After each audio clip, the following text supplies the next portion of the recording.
Joey, if there's anybody that is out there watching this program right now, and you're unsure about your salvation, or maybe you just aren't saved and you want to be, talk to them right now. Talk to those people right now in that camera. Yeah, it goes back to Genesis, the book of Genesis, where the Bible begins. And God has created me and you and all of us in His image.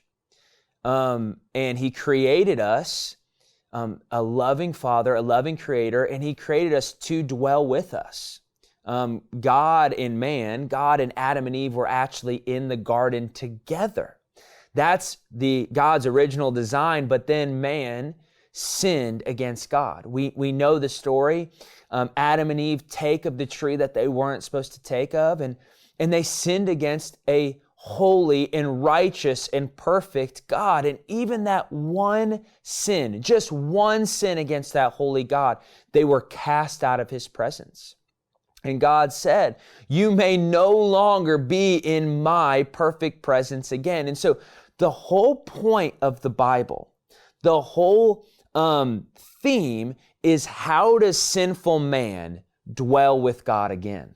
Amen. How do we do that? That's the problem, right? How does man get back to God? And there's so many religions on the planet that are trying to answer that same question.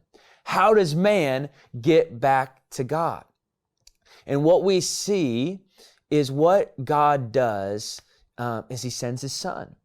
He sends His only begotten Son. And what that Son does, Jesus Christ, is He lives a perfect life. The perfect life that every single one of us was supposed to live, but we couldn't. And because of that perfect life, because of the righteousness that Christ had, He actually deserved and was the only one that deserved heaven.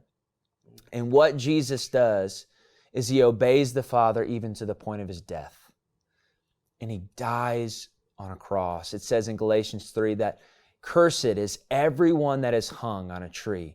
See, we were all cursed. We were cursed by sin. And on the cross, Jesus Christ takes that curse from us. He bears the weight of sinful man on His shoulders, and He dies. He actually takes the wrath of God that we were supposed to take for all of eternity in hell, and He takes it on the cross for my sake and for your sake, for anyone that would believe.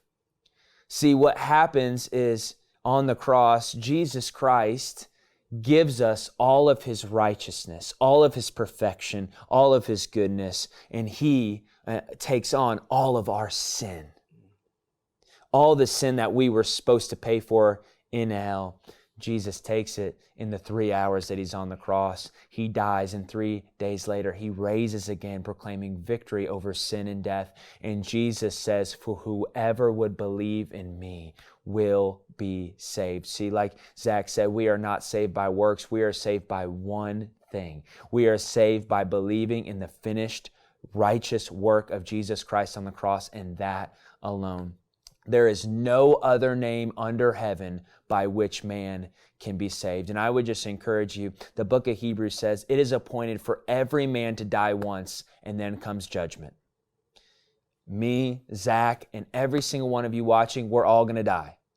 And it says, after we die, then comes judgment. And we're going to stand before the judgment seat of Christ, and we're either going to be guilty or not guilty. There's two verdicts, guilty or not guilty. For all those who are guilty will spend an eternity in hell. And for those who are not guilty, they will spend an eternity in heaven. And for those who are not guilty, those are the ones that have put their faith and trust in the righteous work of Jesus Christ. So it's not those that are good people and give a lot of money to charities or do a lot of great things or live a pretty moralistic life. Are they guilty without Christ? Yeah, they all are guilty. Paul makes it very clear in the book of Romans that there is no such thing as a good person. Besides Christ, there is no one good, not even one. No one is righteous, no, not one. None of us are good. And there's nothing we can do to earn our way into heaven. But that's the beauty of the gospel. Every other religion on the planet says, do, and then maybe you'll get something at the end. Christianity says, no, there's nothing you could do. The work's already been done. Believe in it, and you will get heaven.